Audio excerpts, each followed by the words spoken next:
Have you ever pondered the immensity of the universe? Do you ever wonder where we fit in this vast, uncharted cosmos?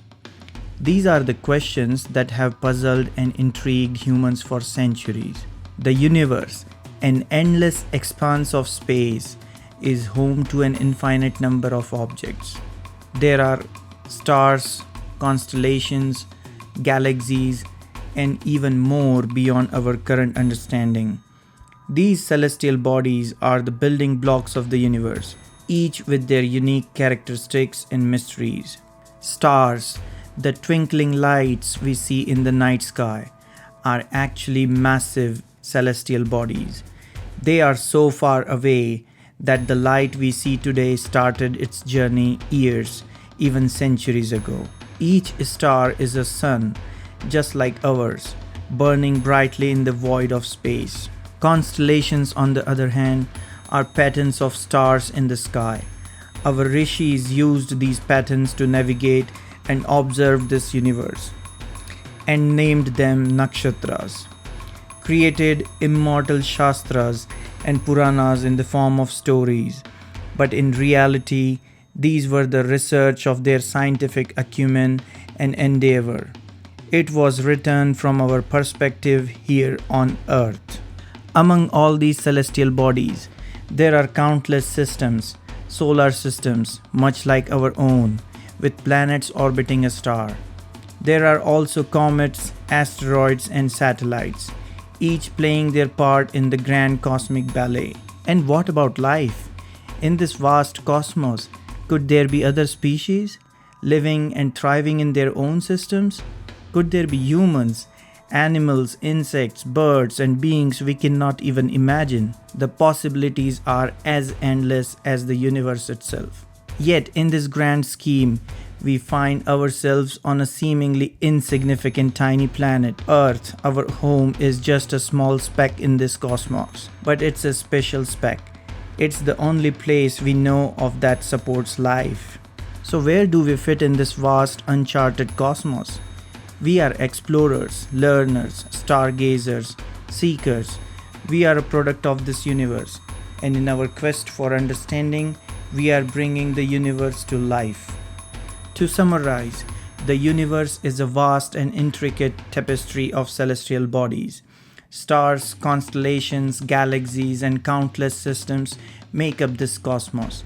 In this grand design, we find ourselves on Earth, a tiny but special speck. As we continue to seek and understand the universe, we are not only discovering more about our surroundings, but also about ourselves. Despite our seemingly small size, we play a crucial role in the grand story of the universe. After all, we are the universe's way of understanding itself. Rishis summarized it, Yatha Pinde Tatha Brahmande. Guys, let's get back on topic. Oh yes, you are right. Let's talk about Sanatana Dharma. We use many words to define us. Are we all of them? Some of them? None of them? Or many of them? Well, each of these words originated because of a specific reason. Let's understand each of them one by one. First, we need to know the meaning of the word Sanatana. As per present available knowledge of Sanskrit, this word is made of two words, Sana and Tana. Sana is eternal and Tana is to continue. So when we say we are Sanatani, it means that we acknowledge and understand the nature of this cosmos. This cosmos, which is eternal and cyclic, it existed before us, it is existing with us, and it will still exist after us. We are Sanatani because we acknowledge that the world is not made by a third person. We acknowledge that it is not just for us. We are just a tiny bit in this vastness of this cosmos, and we should live coherently with nature because we are part of it. We also acknowledge that this is a living cosmos and we are part of this living world. This cosmos is a manifestation of the one we call Brahman, Parabrahma, Ishwar, and many other names. We are inside this supreme being, we are made of him, and that supreme being is made of us all. Every being, non-being is part of that supreme and make that supreme being. We acknowledge that we are not here to master anyone, living or non-living, and we try to maintain the equilibrium of nature with our acts. We also understand that everything in this world has cause and effect, and that is why we acknowledge karma and adhere to our dharma. See, but it's too complicated. Oh yes, let's make it simple again. A Sanatani is the practitioner of dharma by engaging in karma, and one who is living coherently with nature by acknowledging energy, space, time and matter. Also acknowledging that cosmos is cyclic in nature and we are part of the supreme being. A Sanatani is a seeker of truth to experience this infinite and timeless, cyclic, eternal journey. Well, let's move on to the next presentation. Then comes the second word, Vedic Dharma. When we say we are Vedic Dharma, we acknowledge that we are Sanatani and our lives are in accordance to Vedas. Does it mean that we need to follow and live life according to Vedas? For that, we need to know what Vedas are. Vedas are the timeless laws of nature, applicable on all living and non-living being or matter. Came in existence with manifestation of Supreme Being and created based on Brahma's architecture of this universe. The written form which we have is observed by scientific methods by ancient rishis and an evolving document which needs to be updated as we understand more about Sanatana Dharma. I know many questions arise with these statements, and every Sanatani should ask these questions and try to seek answers for them. For example, why just Brahma? Are Vedas written by someone? To get answers to these questions, we will dwell deeper in some other video. Let's move on to the other concepts like Hindu, Vaishnav, Shiva, Shakt and religion. These can be explained in brief. We have understood already what Sanatana and Vedic Dharma means.